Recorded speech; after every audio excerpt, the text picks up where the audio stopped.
أعوذ بالله من الشيطان الرجيم بسم الله الرحمن الرحيم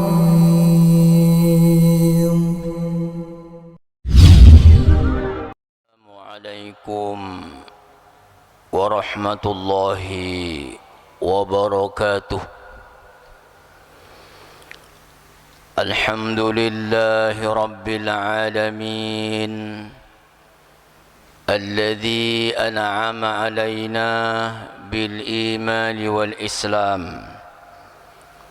وزينه في قلوبنا وكره إلينا الكفر والفسوق والعصيان.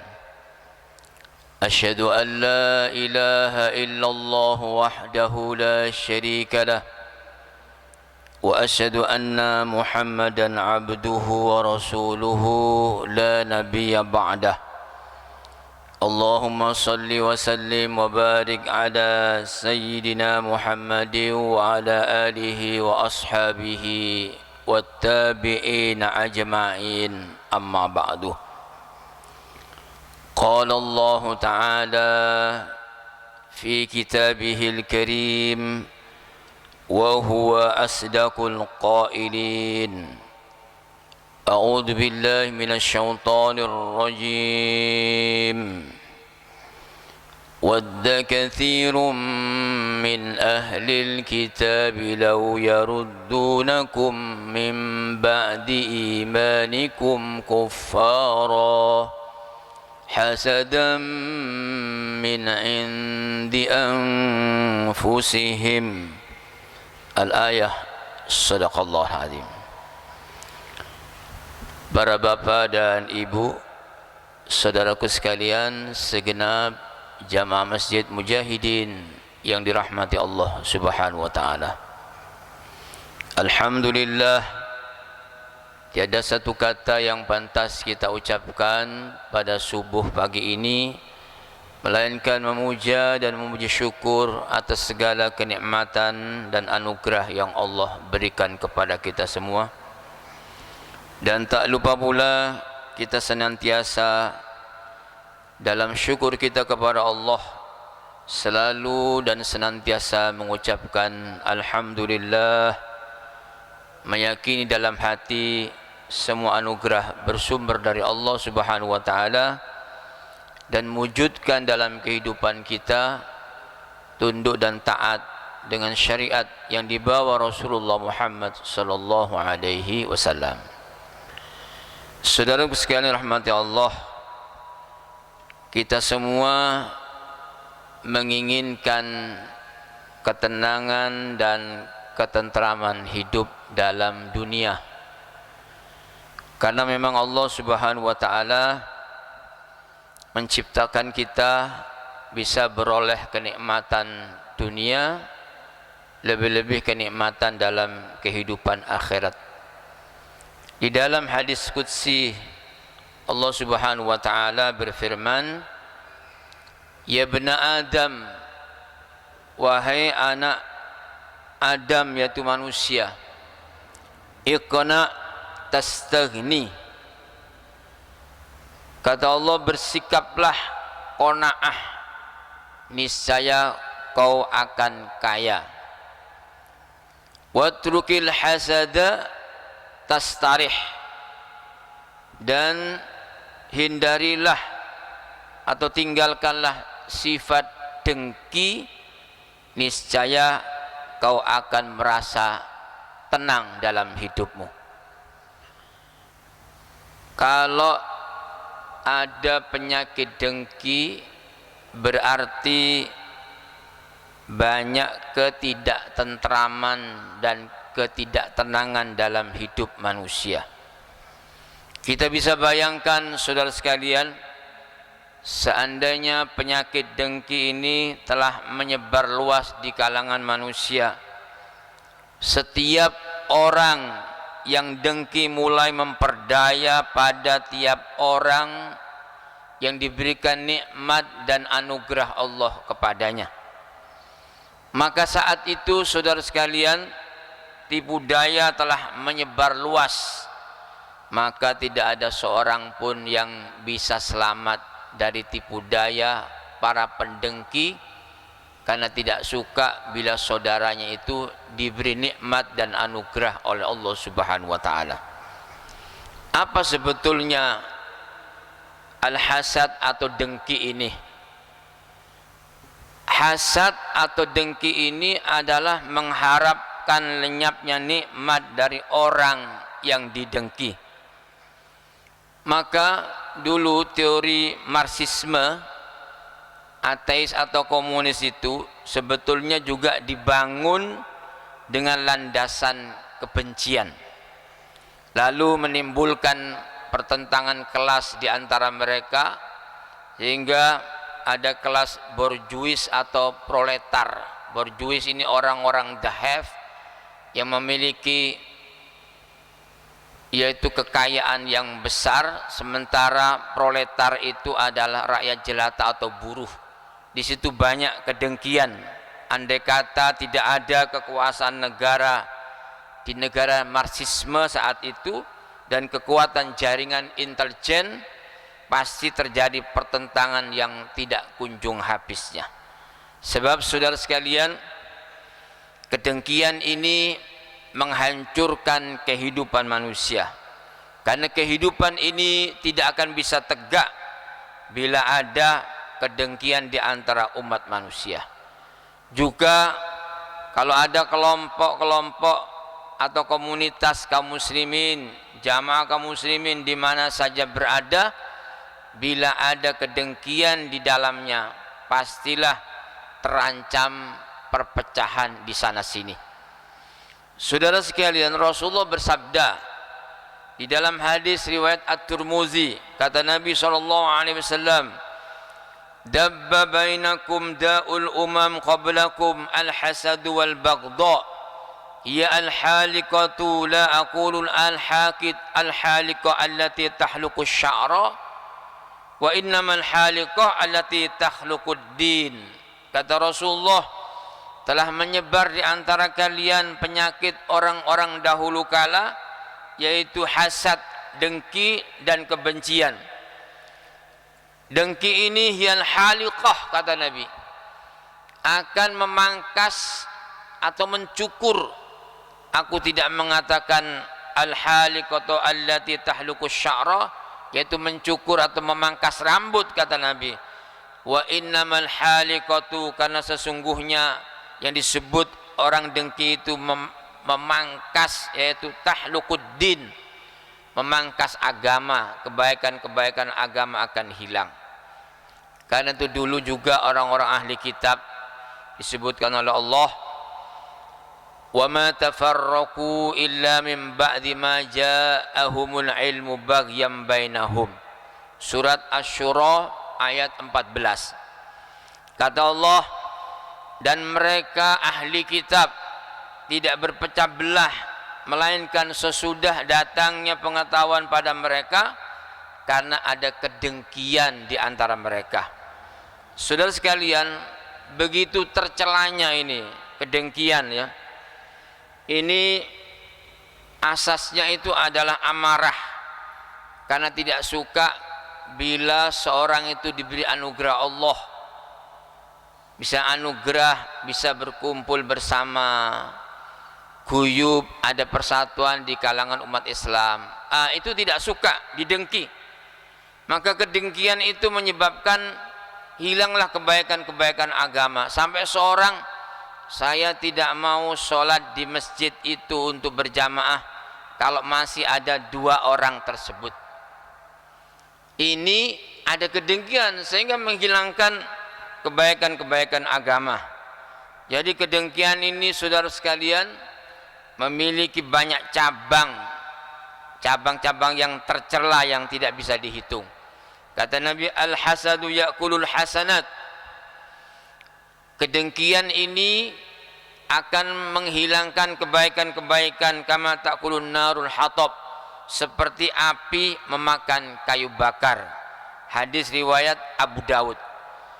Karena itu Rasulullah SAW memberikan arahan kepada kita, La tahasadu, jangan kamu iri dengki. Wala taqata'u, dan jangan kamu saling memutuskan hubungan satu dengan yang lain. Wala tabaghadu, dan jangan saling benci-membenci. Wala tadabaru, dan jangan kamu saling memperdaya. Wa kunu ibadallah ikhwana, jadilah kalian hamba-hamba Allah yang bersaudara. Saudara sekalian, dulu di zaman Rasulullah SAW, setelah Rasulullah hijrah dari Mekah ke Madinah, itu sebelum Rasulullah hadir, orang-orang penduduk asli Madinah yang dulu disebut Yathrib, ada dua suku besar namanya Aus dan Khazraj. Itu di zaman jahiliyah saling berperang, perang antar suku, yaitu suku besar Aus dan Khazraj. Setelah mereka berislam dan Rasulullah hadir berhijrah ke Madinah, bersatu mereka dalam naungan Islam. Tapi ada yang dengki, tidak suka dengan persatuan umat Islam kala itu. Siapa? Dari golongan ahlu kitab Yahudi. Nggak suka dengan kenikmatan ada persatuan di kalangan umat Islam, sehingga mau dibelah dan diadu domba. Jadi kalau Islam ini ditakuti itu kalau bersatu. Nah, kalau sudah bersatu, ini bahaya umat Islam. Seperti sekarang keadaan kita, bila bersatu itu bahaya, maka didengki supaya berpecah belah. Dulu di zaman Nabi juga begitu. Akhirnya orang Yahudi menghembuskan api permusuhan supaya bisa diadu domba dan pecah umat Islam. Suku Aus dan Khazraj itu diadu domba. Dulu kalian menang perang melawan suku Aus, atau suku Aus itu menang melawan Khazraj. Dibangkitkan kesukuan dan kemarahannya sampai mereka mau mengangkat senjata kembali. Padahal di situ ada Rasulullah SAW. Maka digambarkan oleh Allah, wa'tasimu bihablillahi jami'an wa la tafarraqu, berpegang teguhlah dengan tali agama Allah, jangan kamu bercerai-berai. Kata Allah, wadhkuru ni'matallahi 'alaikum, ingatlah nikmat Allah atas kalian, id kuntum a'daan, ketika kamu dahulu kala itu bermusuh-musuhan, fa'allafa baina qulubikum, maka Allah menyatukan kalian, menyatukan hati kalian. Fa asbahtum bi ni'matihi ikhwana, maka sebab itu kamu menjadi bersaudara dengan nikmat Allah itu, kamu menjadi bersaudara. Surah Ali Imran ayat 102. Nah, ini dulu mau dipecah ya, masih ada Rasulullah SAW. Tidak tahu sekarang gambaran umat Islam ini memang betul-betul berpecah belah ya. Dan ini yang dimau oleh musuh-musuh Islam. Tidak suka kalau sudah nikmat bersaudara, bersatu ini, maka dipecah belah. Apa saja yang akan menjadi baik, dia iri dengki, mau dipecah. Sampai partai pun kalau mau menjadi besar, itu dipecah belah dulu ya. Itu sudah kebiasaan para pendengki. Ya, saya tidak mau bicara politik itu ya, biar aja ya. Ada pecah belah di mana saja ya. Kita berlindung pada Allah Subhanahu wa taala, memiliki sifat-sifat seperti para pendengki. Allah menuntun kita berdoa di dalam surah Al-Hasr ayat 10, Rabbana ighfir lana wa li ikhwanina alladhina sabaquna bil iman.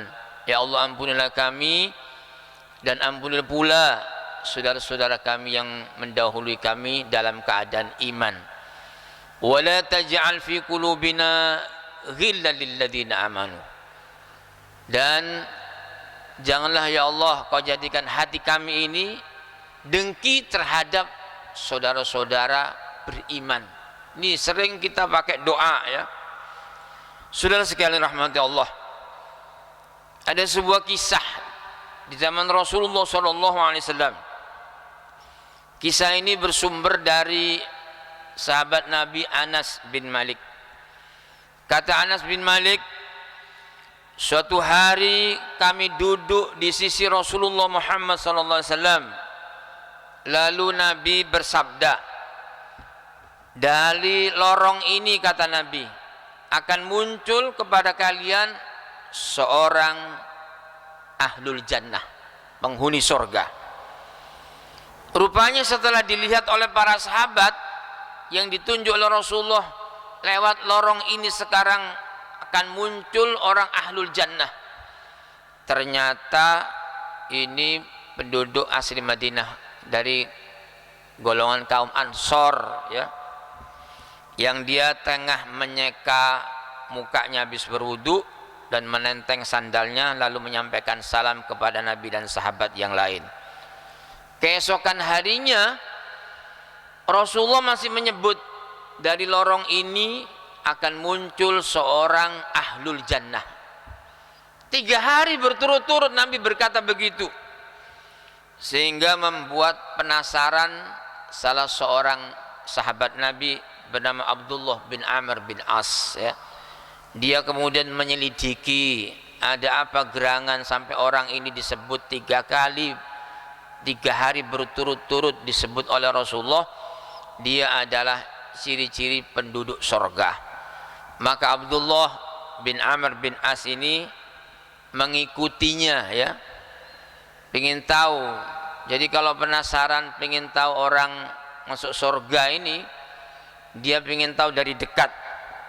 Sampai Abdullah ini kemudian bertemu dengan orangnya, dia berbohong, cerita bahwa dia bertengkar dengan ayahnya.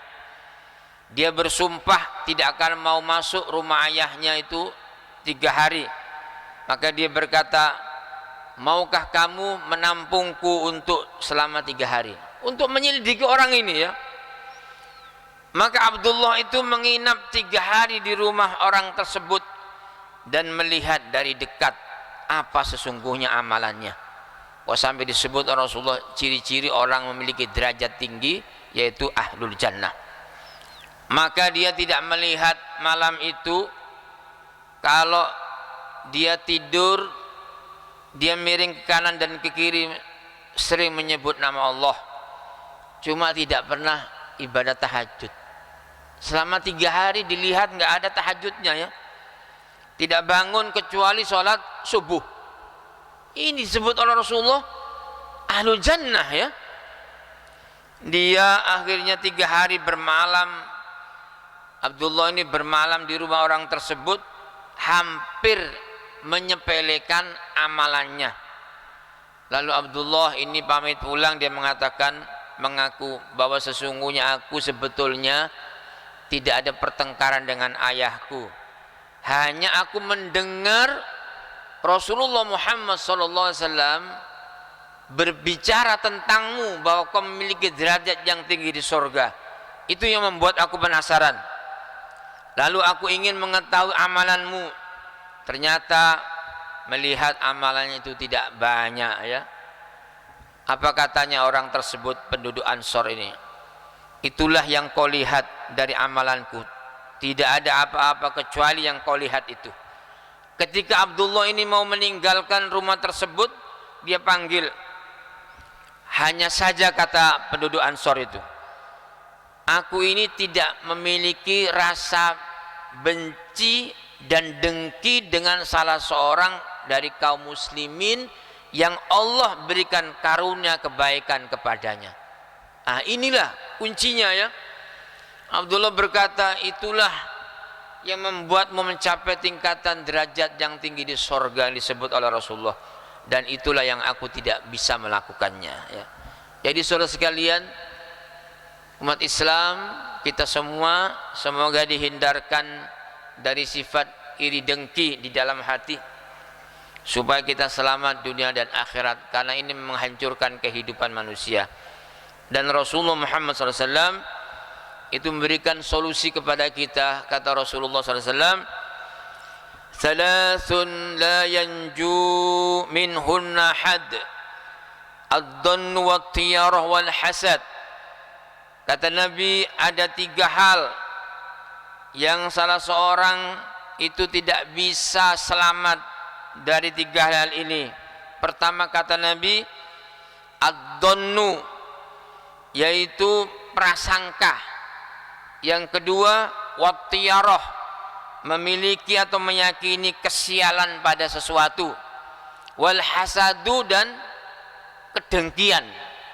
Lalu kata Nabi memberikan solusi kepada umatnya, wa sa'uhadditsukum bil makhraj min dzalik, aku akan memberikan solusi jalan keluarnya kepada kalian supaya selamat. Kata Nabi, pertama, idza dhananta fala tuhaqqiq, bila kamu berprasangka jangan kamu realisasikan. Kalau ada lintasan hati berprasangka kepada saudara muslimin yang lain, jangan diwujudkan. Baik diwujudkan dengan perkataan lesan ada prasangka, atau diwujudkan dengan tindakan. Ini kata Nabi, kalau ada prasangka maka jangan kamu wujudkan, sudah diam saja ya. Itu bisa selamat. Yang kedua kata Nabi, wa idza tatayyarta, bila kamu meyakini kesialan, famdi, maka melajulah terus. Kalau itu kebaikan dan jalan yang benar, dan kamu diliputi oleh sikap atau kepercayaan, ada meyakini kesialan pada sesuatu, teruskan. Jangan menoleh ke kanan, ke kiri, atau ke belakang. Kata Nabi ini, meyakini kesialan pada sesuatu. Ini rupanya banyak di kalangan umat Islam, merasa sial dengan sesuatu. Mau berangkat kerja itu tidak jadi kalau kejatuhan cecek. Sial katanya, ya. Mau berangkat kerja itu tidak jadi. Ini di kalangan umat Islam. Mau berangkat kerja ada cecek jatuh di punggungnya. Dia berpikir ada sesuatu yang sial, nggak berangkat dia. Cekelencek bantingan, dia mati sial sendiri ya. Itu bahkan membunuh cecek juga berpahala ya. Di dalam hadis Bukhari, karena dulu cecek itu pernah menghembus-hembuskan nafasnya untuk memperbesar api supaya membakar Ibrahim. Ketika Ibrahim dilemparkan ke dalam api oleh Namrud, seluruh hewan itu memadamkan api supaya Ibrahim tidak terbakar api. Sampai burung seperti burung pipit yang kecil itu paruhnya ngambil air, seberapa dia hendak menyiram air itu dengan api yang besar. Tapi kan ini menunjukkan bukti nyata bahwa dia membela kebenaran. Sekalipun burung pipit ya, semua hewan memadamkan api kata Rasulullah, kecuali cecek.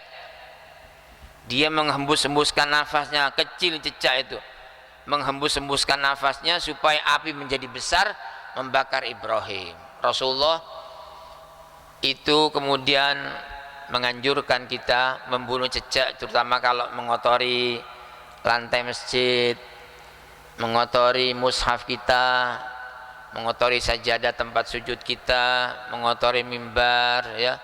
Itu memang juga ada penyelidikan sekarang, ada penyakit dari cicak itu mengandung bakteri ya. Disunahkan untuk membunuh, dapat pahala. Setelah dapat keterangan ini dari seorang kiai, saben hari pagi siang malam bunuh cecek pahala, cuma gak sholat ya. Bunuh cecek oleh pahala tapi wongnya gak sholat ya. Jadi ini ketiban cecek sial ya. Sampai pernah saya mengalami kemacetan di Jalan Kenjeran. Saya bel-bel itu mobil, truk, sepeda motor berhenti semua. Apa kok berhenti macet? Saya lihat itu ternyata ada kucing menggelepar. Kucing ketabrak oleh seorang ibu yang pakai jilbab. Lalu semua itu pada bingung, carikan kain kafan, terus bunga, nanti dikubur yang benar. Dan mobil ibu nanti jam 1 malam ini siram dengan air kembang ini. Wah, gitu. Itu namanya mandi malam dengan air kembang. Itu punya perasaan sial, padahal tidak sengaja membunuh kucing. Ya punya perasaan sial. Jadi kata Nabi, kalau kamu punya perasaan sial, ya, melajulah kalau itu kebaikan, ya kebenaran.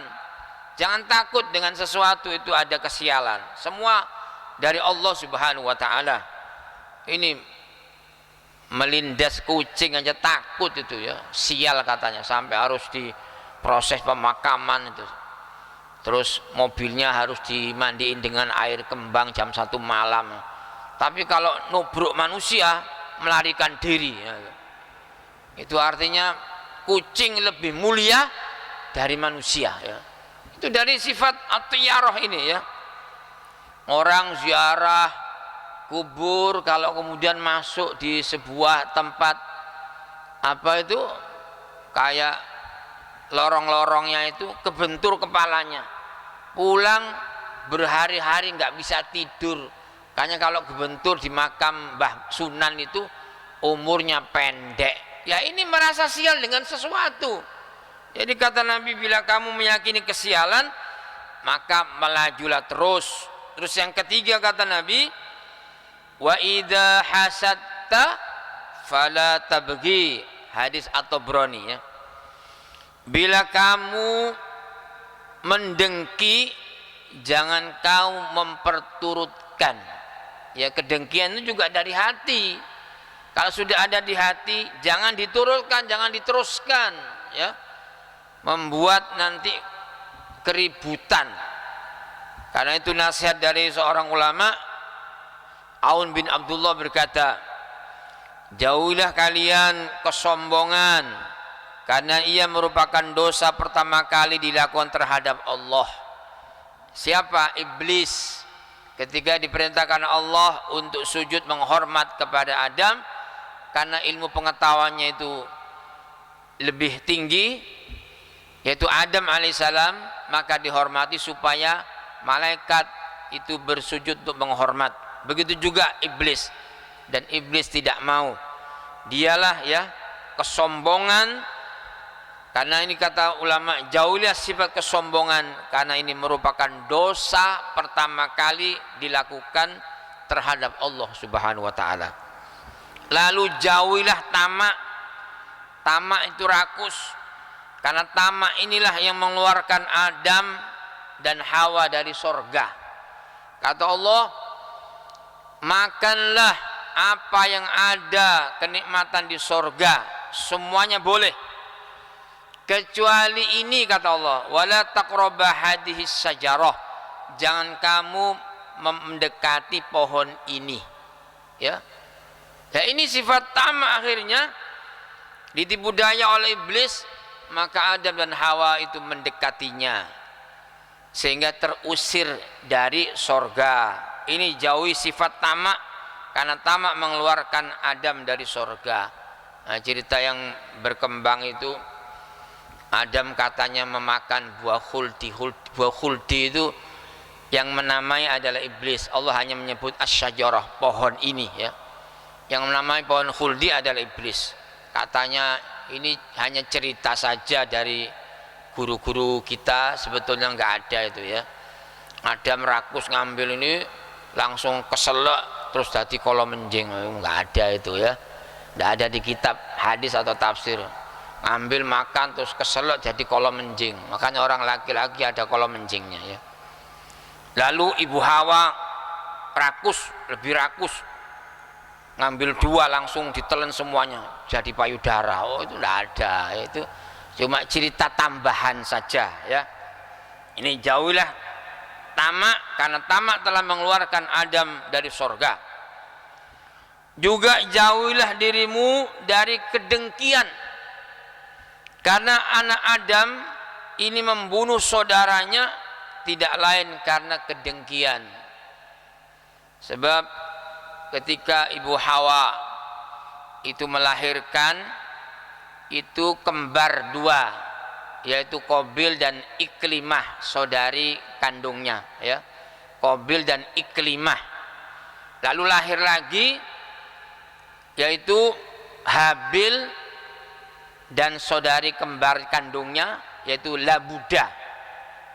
Di zaman itu oleh Nabi Adam kalau kawin disilang.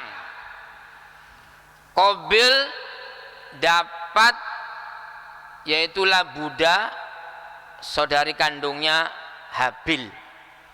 Tapi Qabil nggak mau, ya. Qabil nggak mau. Maunya itu kawin dengan saudari sekandungnya yang kembar, namanya Iklimah. Menurutnya lebih cantik Iklimah daripada Labuda. Tapi itu kemauan anak Adam, tidak nurut.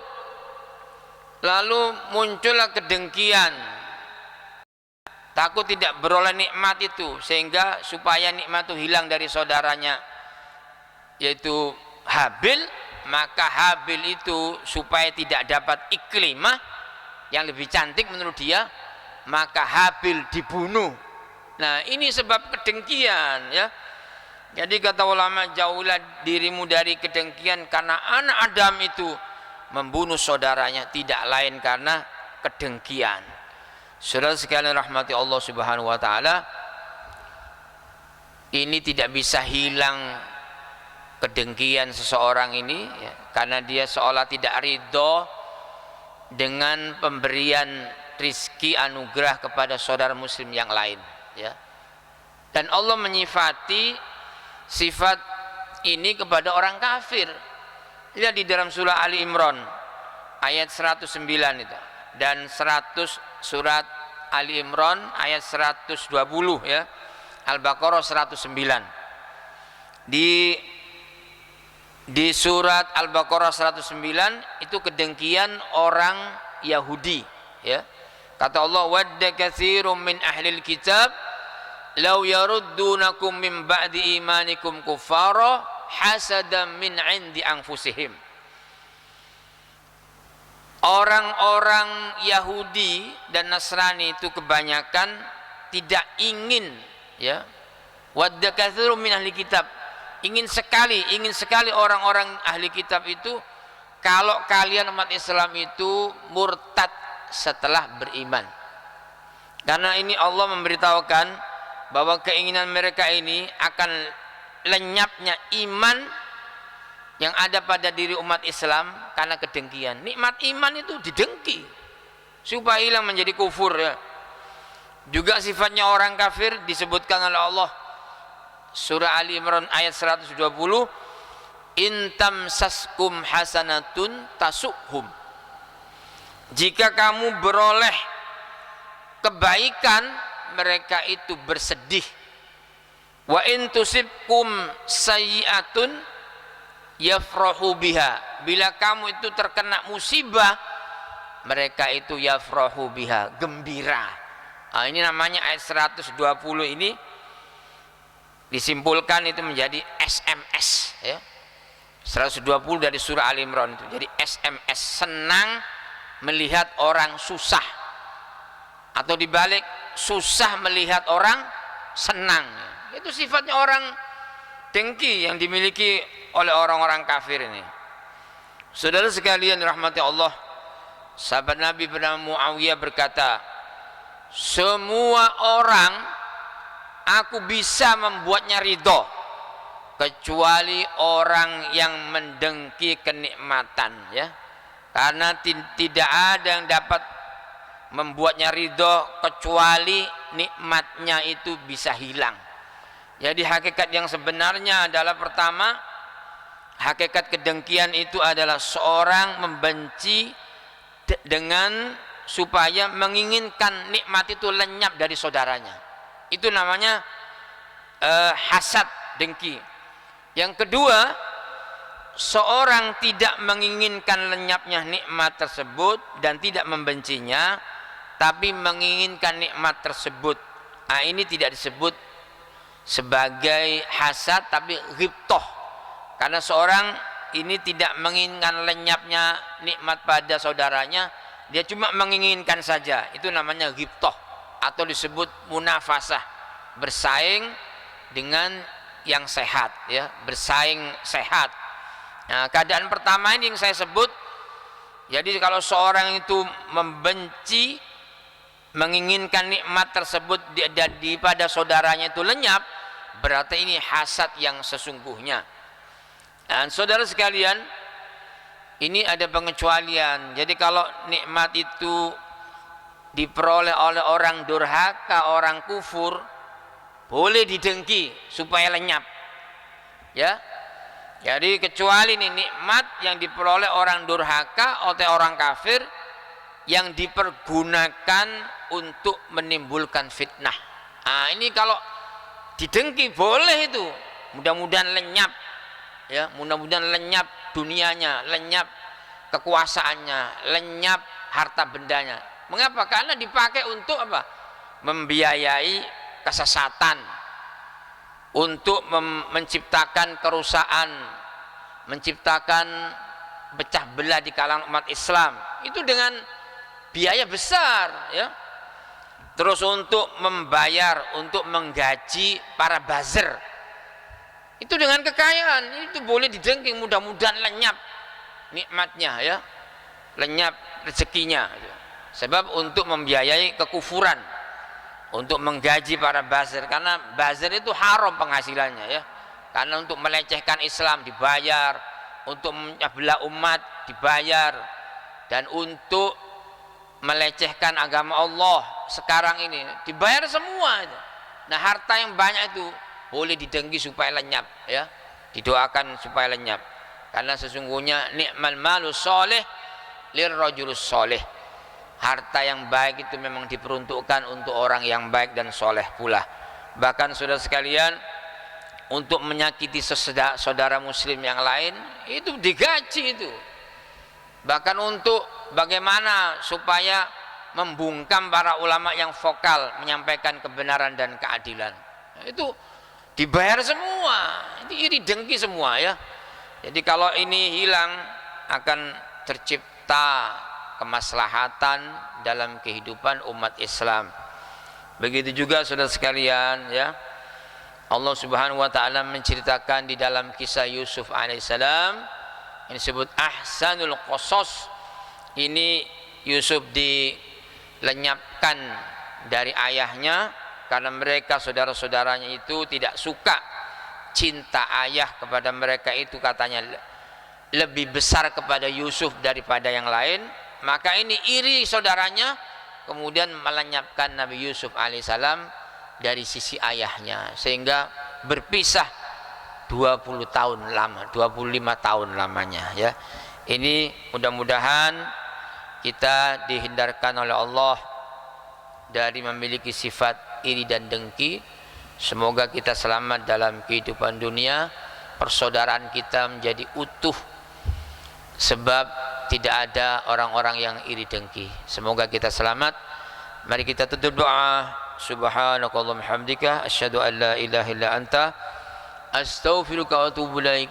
Assalamualaikum warahmatullahi wabarakatuh.